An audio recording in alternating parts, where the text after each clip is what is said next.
Hello and welcome to my YouTube channel. Today we are going to talk about the class 10 chapter number 1 for the Science 2 Heredity and Evolution, and this is a part 2. In a part 1 already we have discussed about the heredity. Today we are going to talk about the evolution. When we talk about the evolution is not a day's progress or the day's work.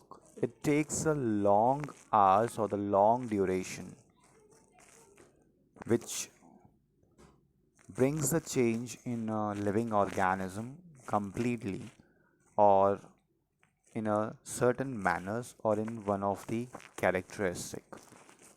This particular process, when we talk about the evolution, is nothing but a time consuming or a slow and steady progress in a change of a living organism in their structure, in their physical appearance. That's called as the evolution. This particular evolution, when we talk about, it's not only about the living organism, it's a complete entire universe came across a long process to reach today's date. On the research on this particular field, it shows that almost 3.5 billion years ago, the life had been non-existing on the earth, means there was no life on the earth. They have mentioned over here 3.5 billion years ago life had been non-existent on the earth. It means what? There was no life on the earth's surface. Then the question comes, how the life started, or how so many living organisms we have existing on the earth. When we talk about the living organism, it's all started with the one primitive cell. Again, the question is there, how that cell came, from where that cell came. In this particular field, when we talk about, there was the huge number of the different elements present on the earth's surface. That elements slowly and slowly combine together and form a simple type of organic and inorganic compounds. Then slowly and slowly that simple compounds they connected together and they started to form a complex compounds like a proteins and nucleic acid. Proteins and nucleic acid. The most important part in that is the protein and nucleic acid. They may have formed over a long period from those simple compounds. It would have taken a long time. It's not like a year or 2 years, it's a long time. The thousands of years or maybe lakhs of years would have taken to make this particular proteins and nucleic acid. And then slowly and slowly this proteins and a nucleic acid they started to combine and form a first primitive type of cells may have been formed with a mixture of this different complex or the type of organic and inorganic compounds. They combined together, they connected together and formed a primitive cell, the single cell body. And then from that, the life would have been started. The single cell animals we know very well, like amoeba and a paramecium nowadays, we know them. Then the further part is the in this all the most important part was the natural selection. The natural selection, the word natural selection, they are mentioned over here, the principle of a natural selection. Natural selection means what? We know very well nowadays there are the deserts, there are the oceans, there are the land surface or the terrestrial area. All the living organisms who are present in that particular habitat, they are well adapted to live in that particular area or in that particular habitat. Like when we talk about the camels, their body is developed, their body has been developed to live in the deserts. Their feet, they are very spongy to walk in a sand. Their eye is having a lid to cover, or the long eyelashes to cover their eyes from the sandstorm. Another, they have their back designed in such a way in which they can store a amount of water for the long hours, because in a deserts you know very well that there is a lack of water. Same way, when we talk about the animals who are living in a water, they have developed their body in such a way that they can live in that very easily. Like that, there are different animals who adapted to the environment, and this all is possible because of the natural selection principle. Means each and every living organism, they have developed their life, they have developed their body in such a way that they can live in that particular habitat. In all this, we have the theory of evolution. Theory of evolution is what? According to this theory, the first living material, that is a protoplasm, has been formed in ocean. And in a due course time, the unicellular organism was formed. The first primitive cell, and then from that the unicellular animal or the organism, from which the larger and more complex organisms were formed. All this complete process of evolution would have taken almost around 300 crore years. Then we reach till today's date. In this all is what we can say is nothing but the organizational development or the progressive development.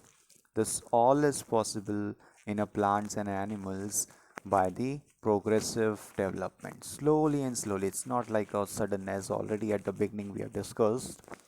It's a gradual development or the progressive development. Slowly and slowly, with the one generation to the another generation, generation to generations, and so on. Now the next part is how we can say that this evolution theory is correct. There are the different evidences which shows that this particular evolution theory what we are having is correct. In that, the first what we have morphological evidence. The first one what we have is a morphological evidence. Now what is this morphological evidence? Various similarities in the structure of the different animals. If you will see here, the three different animals they have shown, their structure, if you will see, this is the structure they have. This is the position of eyes I am talking about. Then afterward, the nostrils. They have a nostrils at the lower portion, and then they have a ear pinna at the sides. You can see here the ear pinna.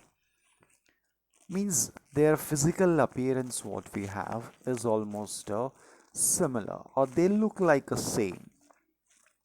Not only this about the animals, when we talk about the plants also, you can see about the color of a leaves. They are almost a green color for all, the similar color. And then the venation in that, the veins present in the leaves to carry the food and the other byproducts, whatever is getting formed in the photosynthesis process.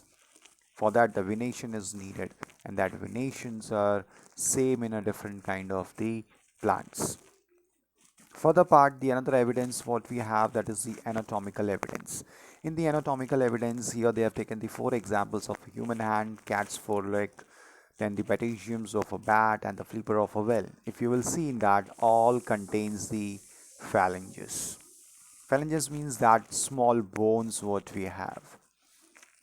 Further part is not only that, the joints, if you will observe, joints, they are also of a similar type. Then overall, if you will see two sections of the bones, one, two, one, two, one, two. Same way here, one and two. Two sections are there. So this shows what there is a certain similarity in their anatomy, the internal part or internal structure of their body. Next what we have, that is the vestigial organs. Now this vestigial organs, there are the certain organs present in the body, whether it is in a human beings or the animals. That particular organ is useful in one of the animal and it is a useless in some other animal. Like if I want to talk about the human beings, in the human beings the appendix is one of the best example. Appendix, when we talk about, it's totally useless in the human body. Whereas when we talk about the ruminants, ruminants are nothing but the animals like a goat, cow, buffalo. These are the ruminants who eats the food at the beginning, and then after a few minutes or a few hours they are taking out that food and again they start to chewing that. This particular kind of animals are called as the ruminants. In that this appendix is very useful, whereas in the human beings appendix is totally useless. Other thing is like muscles of the ear, they don't have any use actually in the human beings, but in the animals they are having a use to hear the sound clearly. Another example is wisdom teeth. The wisdom teeth, which comes at the age of almost around 25 to 30. In between that the peoples are gaining this particular teeth, sometime late also, sometime less, on an average between 25 to 30. This wisdom teeth, which we call as the end of the jaw, this particular teeth is not having any use in eating of food. They are not used to chewing of food. They are useless. Same way, the another example is a tailbone, coccyx. The lower or the lowest part of the spinal cord at the end of the back, that coccyx is present. And this fused state of the spinal cord or the end bones, they are totally useless in the human beings. This coccyx is not having any use. Whereas when we talk about the other animals, they are having a use of this, or in their body structure, this is a useful to form their tail. Further is the next part is the paleontological evidences. Paleontological evidences in this, paleontological is nothing but related with the fossils. The fossils of the animals. You might have heard about the different kind of the natural disaster. In a natural disaster, what happened? The various animals or the remnants, they all are getting buried inside the soil due to the disaster. In that particular case, their body, when it gets buried inside the soil, it gets transferred into the fossils in a long time. You can see over here that fossil structures, if you will see, they are also showing the certain similarities. You can see there is a ribs formed in that, then their mouth structure, that all shows what, that there is a connection between the different kind of the animals. Not only that, the another thing is that we can find out their age with the help of the carbon dating process. Now what is this carbon dating process? When we talk about the animals, they are consuming C14, the isotopes you had already studied about the carbon. There is a two different element component, or the two different kind of the carbon, that is a C12 and C14 with a different atomic number 12 and 14 respectively. In that case, the human beings or the other animals, they are consuming the carbon 14, C14, as when they are dying in that particular time, or at that particular moment, the consumption of the C14 stops in the body, and due to that what happened, the ratio of C14, which is a radioactive element, C14, whereas C12 is not a radioactive, so C14 start decaying, so ratio of that changes, and that with the help of that ratio we can find out the age of that particular plant or animal. Further is the next they have shown over here in the picture, that is the different era. In this different era, they have shown as a Paleozoic era, then the Mesozoic era, and the Cenozoic era. In this, When we talk about the Paleozoic era, in that the invertebrates, spices, amphibia, and the reptiles were there. Then the Mesozoic, in that the mostly reptiles developed, and then the Cenozoic, aves, birds, and the different mammals evolved. Further part is, the next one is a connecting links. There are the different animals which shows that there is a connecting link. They are showing the connecting link between the two different kind of the animals or the two different era. Here they have given the example of that some plants and the animals show some morphological characters by which they can be related to the two different groups, and they are called as the connecting links. They are called as the connecting links. Another example they have taken over here is of the peripatus. They have taken the example of the peripatus, like segmented body, thin cuticle, and the parapodial-like organs are present. Similarly, these animals show tracheal respiration and open circulatory system, similar to arthropods. Which means what? It shows the link between the two different era of the animals.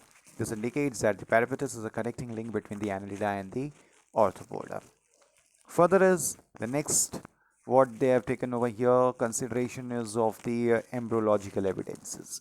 Embryological evidences, we know very well about that the different kind of the animals they give the birth to the young ones, or sometimes some are laying the eggs.